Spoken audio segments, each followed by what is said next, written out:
Para nabi, para rasul itu keadaannya itu macam-macam. Tapi semua mereka punya ciri khas. Yang pertama, yakin mereka itu hanya kepada Allah. Assalamualaikum warahmatullahi wabarakatuh.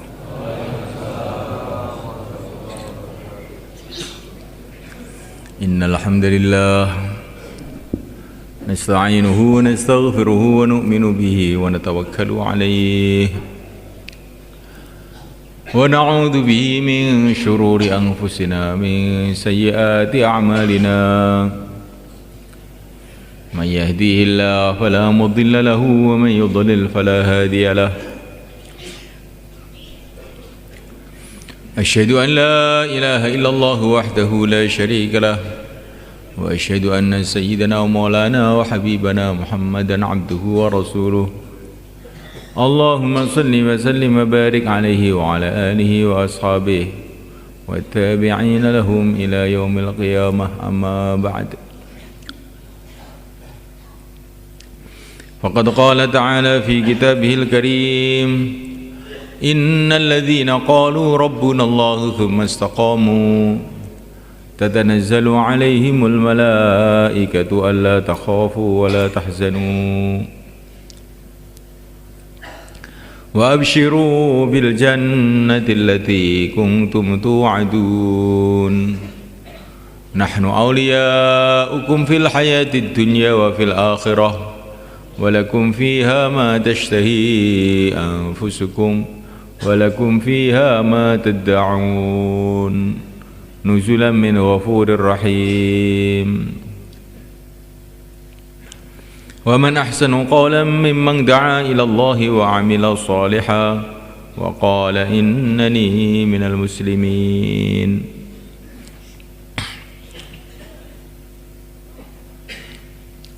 Hadirin dimuliakan Allah SWT, setiap kita sholat kita diperintah oleh Allah melalui yang mulia Nabi Agung Muhammad SAW supaya kita ini berdoa, ihdinas siratal mustaqim siratal ladzina an'amta alaihim. Ya Allah, tunjukilah kami jalan yang lurus, jalannya orang-orang yang telah Engkau beri nikmat.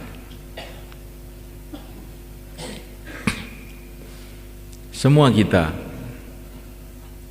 bangsa mana saja, keadaannya bagaimana saja, laki-laki, perempuan, tua, muda, kaya, miskin,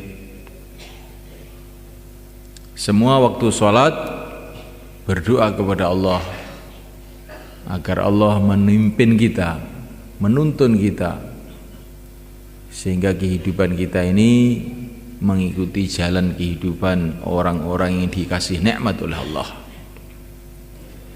Siapakah mereka? Telah disebutkan dalam ayat yang lain. Maksudnya adalah minan nabiyyin was-siddiqin wasyuhada was-salihin. Orang-orang yang dikasih nikmat oleh Allah, yang kita diperintah oleh Allah untuk berdoa, bercita-cita supaya hidup mengikuti jalan mereka, itu adalah para nabi pertama ini.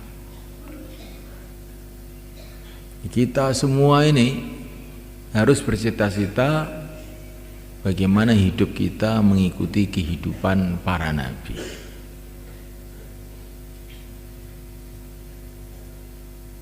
Baik kita ini kaya, miskin, ustadz, santri, petani, insinyur,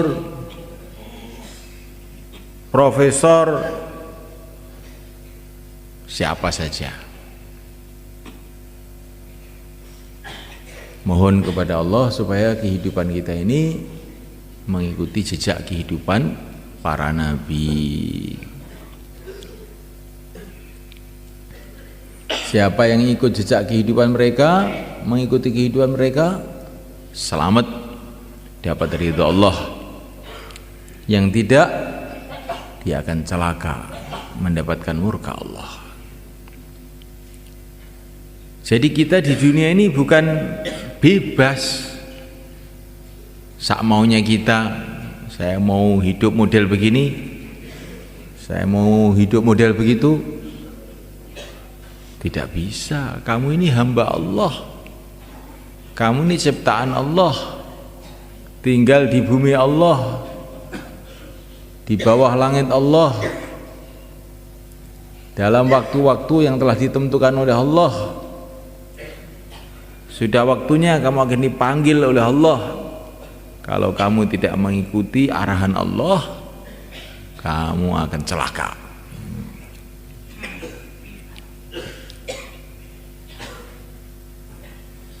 Anak-anak kecil di TK itu ditanya oleh gurunya, apa cita-cita kamu?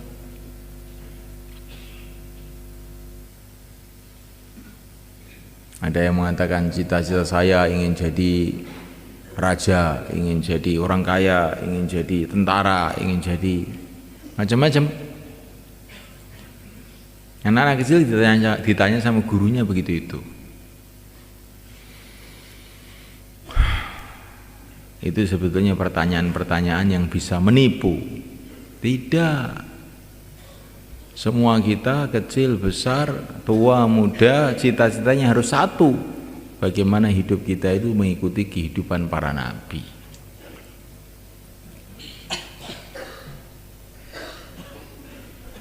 Minan nabiyyin, mengikuti kehidupan para nabi. Wasiddiqin, kehidupan para siddiqin, kehidupan orang-orang yang mantap imannya. Contohnya adalah Sayyidina Abu Bakar Siddiq radhiyallahu ta'ala anhu.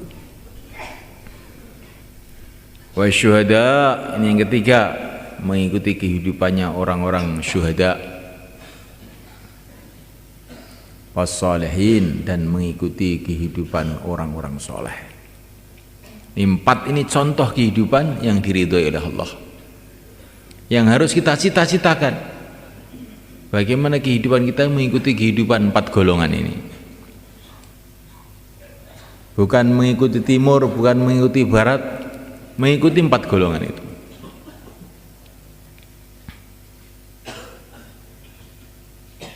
Minan nabiyyin, yaitu para nabi. Para nabi itu keadaannya macam-macam secara zahir. Ada nabi itu petani, seperti kakek kita Nabiullah Adam alaihissalam. Ini petani pertama di dunia.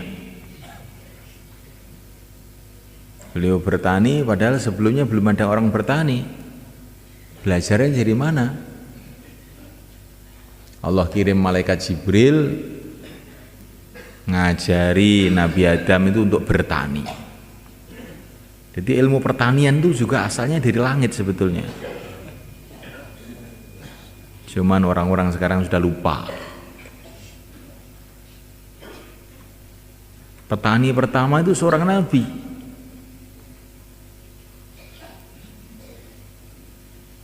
Ada nabi namanya Nabi Idris.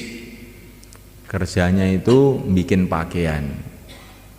Orang-orang sebelum zaman Nabi Idris itu pakaiannya itu dari kulit-kulit binatang.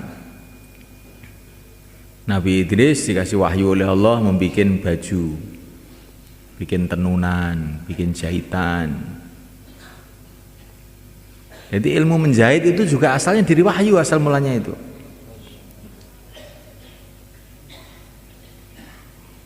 Ada nabi namanya Nabi Nuh.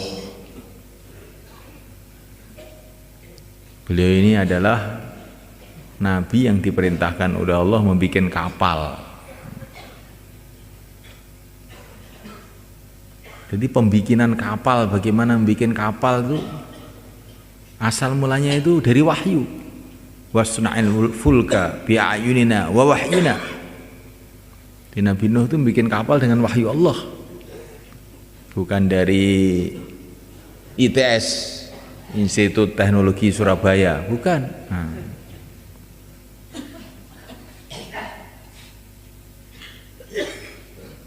Kenapa saya ceritakan begini ini? Biar Kita ini kalau kerja-kerja dunia itu jangan merasa terus jauh dari agama gitu loh.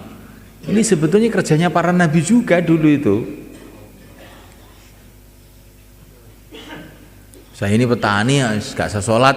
Loh jangan begitu. Petani pertama tuh Nabi Adam. Saya ini nelayan. Sholatnya itu ya kalau sudah turun dari kapal. Loh jangan begitu.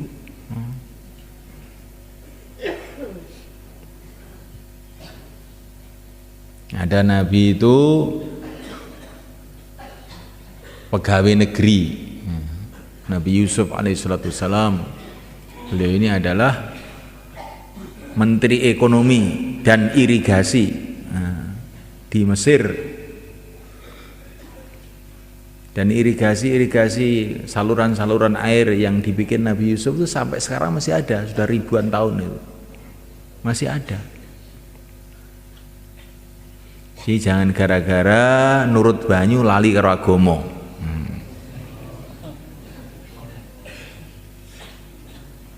Nurut banyu kesel sewengi utuh ora turu, akhirnya subuh itu dikelantang, subuh di PP jam 09.00 ya kan.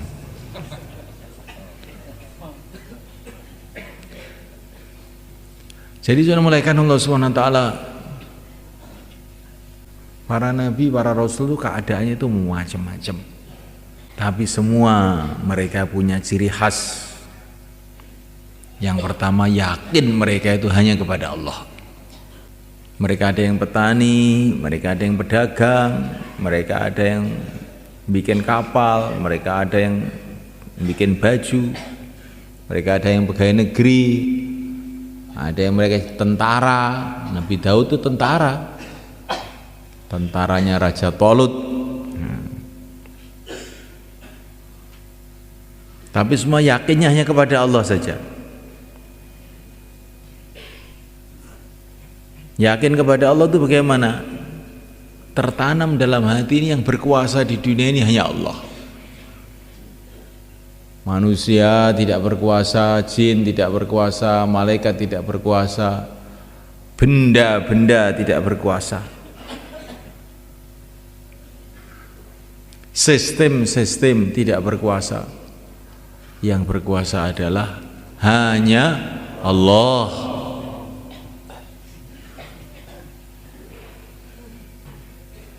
Bukan manusia yang berkuasa adalah yang menciptakan manusia. Bukan raja-raja yang berkuasa yang menciptakan raja-raja. Bukan sistem-sistem yang ada di dunia ini, sistem yang ada dalam matahari, bulan, tumbuh-tumbuhan, bukan itu yang berkuasa. Yang berkuasa adalah Allah yang menciptakan sistem-sistem itu.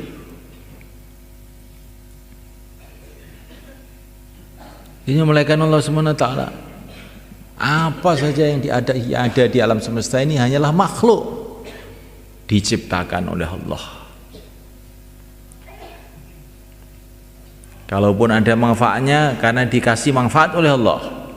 Kalau ada mudaratnya karena dikasih mudarat oleh Allah. Kalau dia berjalan karena dijalankan oleh Allah. Semua, mulai yang besar-besar, matahari, bulan, Allah yang menjalankan, sampai yang kecil-kecil, atom-atom, elektron-elektron, Allah yang menjalankan. Nggak ada yang berjalan sendiri, semua dijalankan oleh Allah. Dialah yang menciptakan, dialah yang menjalankan. Dan kalau Allah SWT menjalankan apapun, tidak perlu dengan siapapun dan tidak perlu dengan apapun. Allah menjalankan matahari, tidak perlu bantuan siapa-siapa, tidak perlu apa-apa, tidak perlu ada lapangan terbangnya, tidak perlu ada mesinnya, tidak perlu ada pilotnya, nggak ada. Kalau menghendaki matahari jalan, ya jalan, sejuta tahunnya jalan terus. Kalau Allah menghendaki mau membuat manis, tidak perlu gula, Dari tanah yang pahit keluar mangga yang manis. Gak usah kasih gula.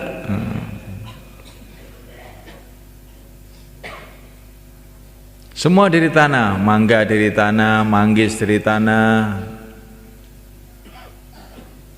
kelapa dari tanah, rasanya macam-macam, bahannya satu, tanah.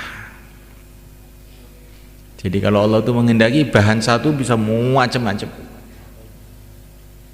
Dari tanah keluar pohon-pohon, dari tanah keluar buah-buahan, dari tanah keluar manusia ini juga. Manusia yang dari tanah, manusia dari bayi, bayi dari tetesan air mani, tetesan air mani dari makanan, makanan dari tanah. Kucing juga dari tanah, tikus juga dari tanah, manusia juga jadi tanah. Bahannya sama, jadi berbeda-beda menurut kehendak Allah. Terserah Allah. Dari tanah keluar pohon-pohonan yang untuk jamu. Dari tanah keluar pohon-pohonan yang beracun. Dari tanah keluar pohon-pohonan yang untuk makanan pokok. Dari tanah keluar pohon-pohonan yang untuk bumbu. Dari tanah keluar macam-macam yang kita lihat, berjuta-juta macam. Nggak ada yang bisa ngitung selain Allah. Ya Allah itu kalau mau bikin baik itu mudah saja bagi Allah. Kalau mau bikin buruk juga mudah saja bagi Allah. Allahumma la sahla illa ma ja'altahu sahla wa innaka ja'alta haznan sahla idza syi'ta. Ini termasuk doa yang diajarkan kepada kita. Ya Allah, tidak ada yang mudah kecuali yang Engkau bikin mudah. Bila Engkau kehendaki, yang sulit pun jadi mudah. Ya Allah, mudahkanlah urusan-urusanku. Kalau Allah mudahkan, yang sulit jadi mudah. Tapi kalau Allah sulitkan, yang sulit pun jadi tambah sulit, yang mudah jadi sulit.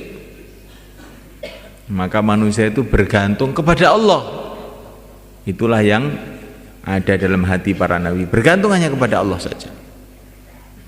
Jangan bergantung kepada benda-benda. Benda-benda itu terserah Allah. Bisa bahaya, bisa manfaat. Harta bisa manfaat. Dengan harta kita bisa bahagia, bisa ini, bisa begitu, bisa tentram. Tapi bila Allah menghendaki, bisa saja dengan harta kita jadi susah. Hartanya banyak tapi susah terus. Dengan mobil bisa jadi baik, saya sampai ke Surabaya, ke Madiun, bisa pula jadi sebaliknya. Dengan mobil masuk jurang, masuk kalen. Nah. Jangan yakin dengan mobil, pokoknya saya punya mobil beres. Oh, belum tentu. Banyak orang yang punya mobil celaka sebab mobilnya.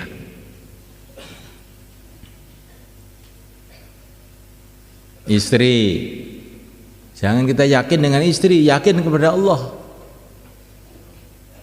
Ada orang kawin kemudian dia gembira, ada pula sebaliknya jadi susah sebab perkawinannya. Anak juga begitu, bisa saja anak itu menjadi menggembirakan kita, bisa anak menyusahkan kita. Maka kita diajari dalam Quran, jangan hanya minta anak, jangan hanya minta istri. Rabbana hablana min azwajina wa dzurriyyatina qurrata a'yun waj'alna lil muttaqina imama. Ya Allah, jadikanlah istri anakku menggembirakan aku. Karena Engkau berkuasa ya Allah, menjadikan istri menggembirakan, menjadikan istri menyusahkan. Anak juga begitu, teman juga begitu, kerajaan juga begitu. Nggak ada yang pasti baik itu di dunia itu nggak ada. Benda loh ini, benda yang pasti baik itu nggak ada. Ada orang minum obat jadi sehat, ada orang minum obat tambah parah. Ada orang jadi raja tambah susah. Ada orang jadi raja gembira juga ada. Yang pasti baik itu di dunia ini nggak ada benda. Hanya satu yang pasti baik itu, yaitu taat kepada Allah. Itu pasti baik. Kalau orang taat kepada Allah, akhirnya dicintai oleh Allah, dibantu oleh Allah, dibela oleh Allah, maka jadi mesti baik. Yang pasti buruk itu juga tidak ada benda-benda itu, kecuali satu, maksiat kepada Allah. Maksiat kepada Allah itu akan mendatangkan murka Allah, akhirnya kita benjol, nabrak sana nabrak sini, celaka gitu. Itulah keyakinan yang dibawa para nabi itu. Pokoknya kok maksiat itu mesti bahaya kalau nggak tobat itu. Kalau taat mesti untung kalau ikhlas. Tetapi setan itu menipu kita. Kalau kita mau taat, bagaimana? Nah, taat kamu mesti untung. Tapi setan datang. Kalau mau maksiat, maksiat itu enak, nanti kamu akan bahagia dengan maksiat itu.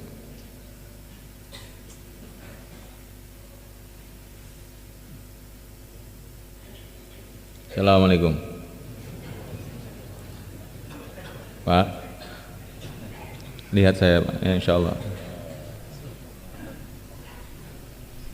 Melihat orang ngaji dapat pahala, melihat televisi dosa.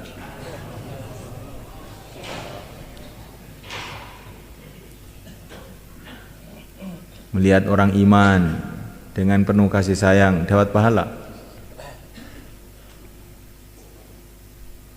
Laki-laki sama laki-laki loh, laki-laki melihat perempuan bukan mahram dosa. Ini harus tahu nih, bukan sembarang melihat. Mau kemana? Mau cuci mata, cukil mata kamu itu. Kok cuci mata itu malah ngeregeti moto we. Nah, mulaikan Allah Subhanahu wa taala, yang maksiat itu mesti bahaya. Tapi dunia ini karena tempat ujian, bahayanya maksiat itu tidak Allah Subhanahu wa taala tampakkan kontan. Kadang-kadang juga kontan. Kadang-kadang setelah setahun, setelah 2 tahun, setelah 3 tahun baru Allah tampakkan bahayanya. Begitu juga orang taat di dunia ini kadang-kadang oleh Allah nggak ditampakkan hasilnya kontan. Tapi setelah sekian lama nanti Allah tampakkan hasilnya. Maka saya mulaikan Allah SWT, jangan bergantung dengan benda-benda. Benda-benda itu bukan mesti baik. Kenapa kita ini rakus ingin mendapatkan uang? Karena perasaan kita dengan uang itu mesti baik. Belum tentu. Ada orang bawa uang ke Madiun, 1 koper. Sampai di Madiun bisa beli ini, selamat pulang. Ada juga ke Madiun bawa uang, sampai di sana dicopet orang, akhirnya dia menyesal susah. Ada juga yang datang ke Madiun bawa tas isinya uang, dilihat perampok, iya buki setengah mati, diambil uangnya. Ini gara-gara uang juga. Gara-gara uang digebukin orang, gara-gara uang bisa enak. Jadi jangan yakin sama uang.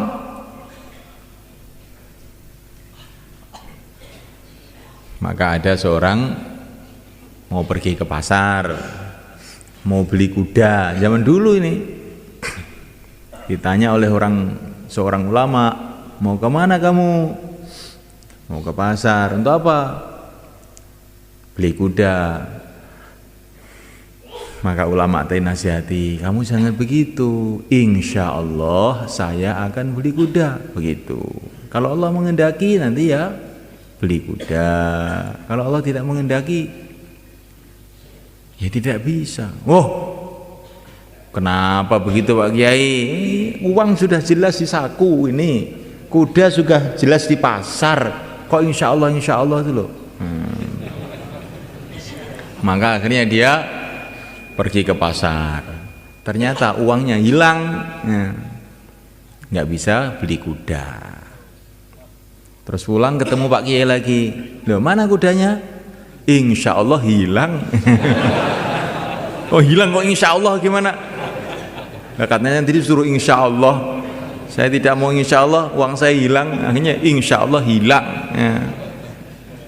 Jadi saya mulai nonton orang yang yakin kepada benda-benda itu akhirnya kayak begitu itu.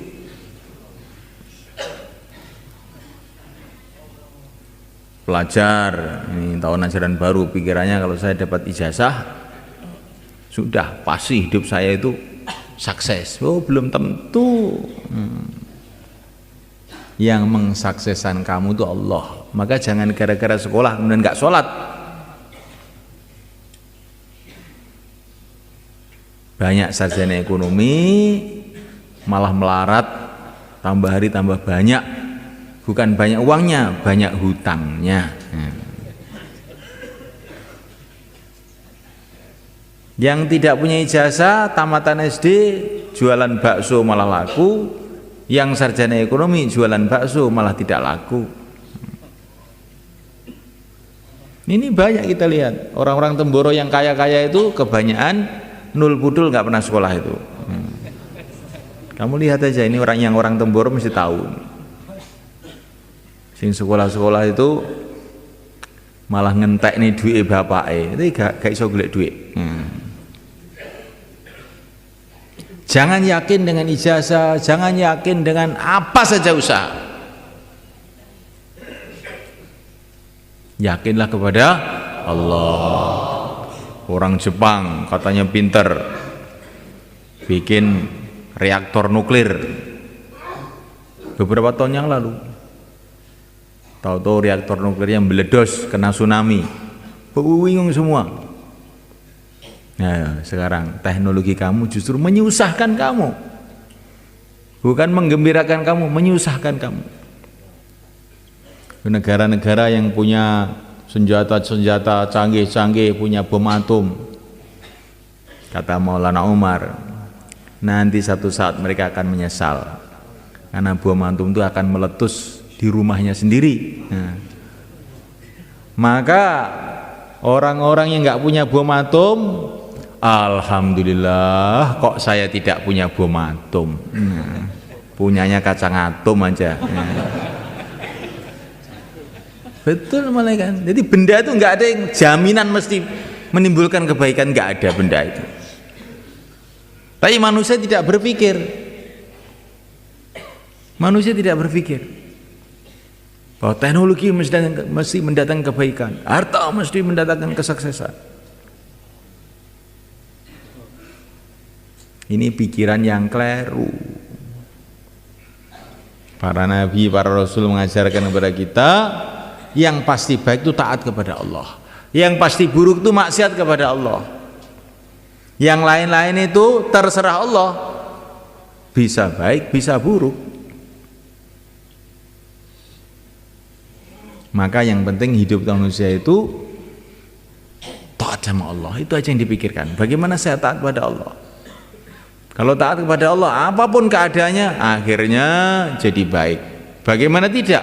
Masuk surga. Tapi kalau maksiat kepada Allah, bagaimanapun keadaannya buruk. Bagaimana tidak? Mengesal akhirnya ke neraka. Kalau orang sudah bertentangan dengan Allah, maksiat kepada Allah, mau lari kemana? Lari ke timur, timur milik Allah. Lari ke barat, barat milik Allah. Mau naik ke atas langit, langit pun milik Allah. Mau turun di bawah bumi juga bumi milik Allah. Mau lari kemana? Orang kalau sudah maksiat kepada Allah, tidak tobat kepada Allah, pasti celaka.